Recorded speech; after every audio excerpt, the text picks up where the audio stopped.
It started with a text, then another, then dozens, then hundreds. Cruel, graphic, relentless. A teenage couple in a small Michigan town became the targets of a faceless tormentor. The messages were anonymous. The threats were personal. And the sender?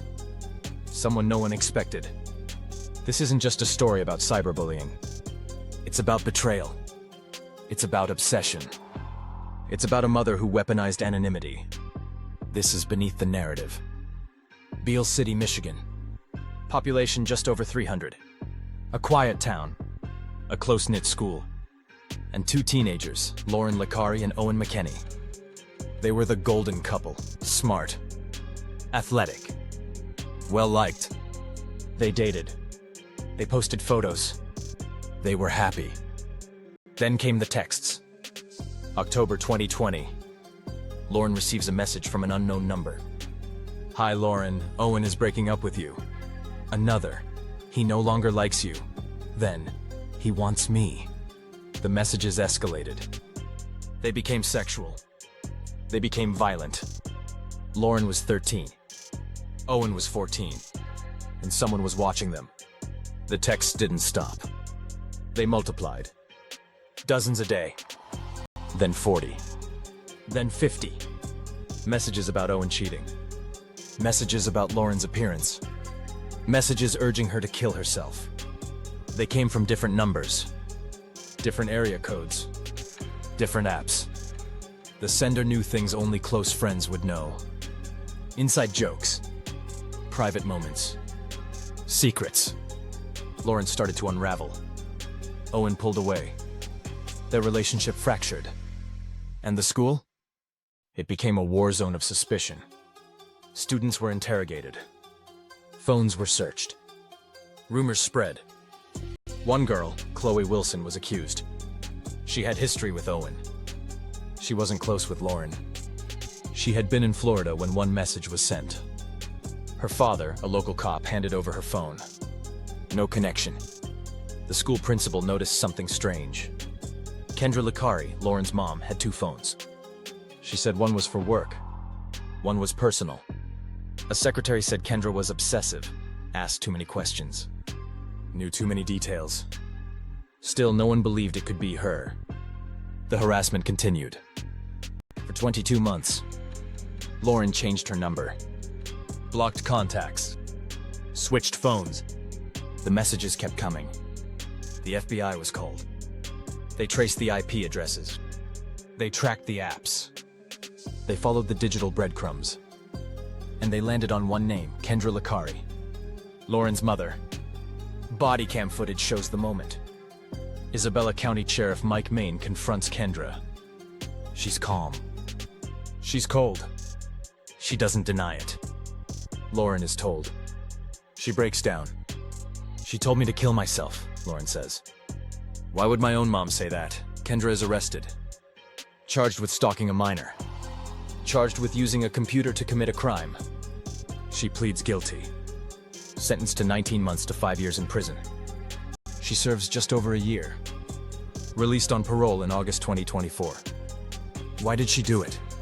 Kendra says she was trying to protect Lauren. That she was in a bad mental state. That she had unresolved trauma. But the messages say otherwise. They were cruel. They were calculated. They were designed to isolate. She impersonated classmates.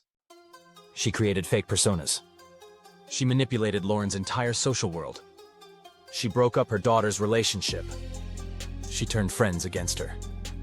She made Lauren question her own reality. This wasn't protection. This was control. Lauren is still healing. She's still in therapy. She no longer speaks to her mother. Owen's family was devastated.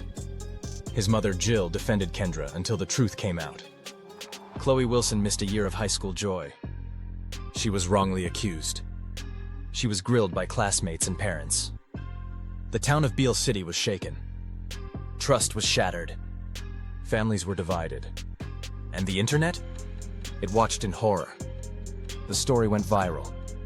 News outlets picked it up. TikTok exploded with reactions. But beneath the headlines, there was a deeper wound. Kendra used apps that masked her number. She used VPNs. She used spoofing tools. She exploited the gaps in digital accountability. She used technology to torment her own child. And the platforms? They couldn't stop her. This wasn't just a failure of parenting. It was a failure of digital safeguards. The apps she used were designed for anonymity, for privacy, for protection. But in the wrong hands, they became weapons. This story isn't just about one mother. It's about the illusion of safety. It's about the fragility of trust. It's about how easy it is to become a victim, even when the threat is coming from inside your own home. Cyberbullying isn't always anonymous. Sometimes it's familiar. Sometimes it's maternal.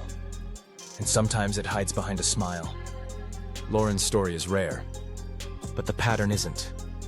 Parents who spy, partners who stalk, friends who impersonate. Technology makes it easy, and accountability is slow to catch up.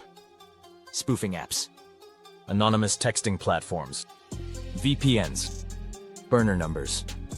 They're marketed as privacy tools, but they're often used for harassment. In 2023, over 60% of cyberbullying cases involved anonymous apps. And most platforms don't verify identity. The result? Victims are left guessing. Investigators are left chasing shadows. And perpetrators? They hide behind code. Kendra's behavior wasn't impulsive. It was methodical. She created multiple personas. She tracked Lauren's reactions. She escalated when Lauren resisted. This is known as relational aggression, a form of psychological abuse, often seen in toxic friendships, rarely seen in parent-child relationships. Experts say it stems from control, from insecurity, from unresolved trauma. But the impact? It's the same. Lauren developed anxiety, depression, trust issues. She questioned her reality. She questioned her worth. And she's not alone. We live in a culture of performance, of curated identities, of digital masks. Kendra used that culture. She built fake lives. She played roles. And she did it to her own daughter. This isn't just a crime. It's a reflection of how far people will go to control perception, of how easy it is to manipulate through screens, of how fragile digital trust really is. This is Beneath the Narrative. Subscribe. Stay curious. Stay critical. Because the truth isn't always visible, but it's always there, beneath the narrative.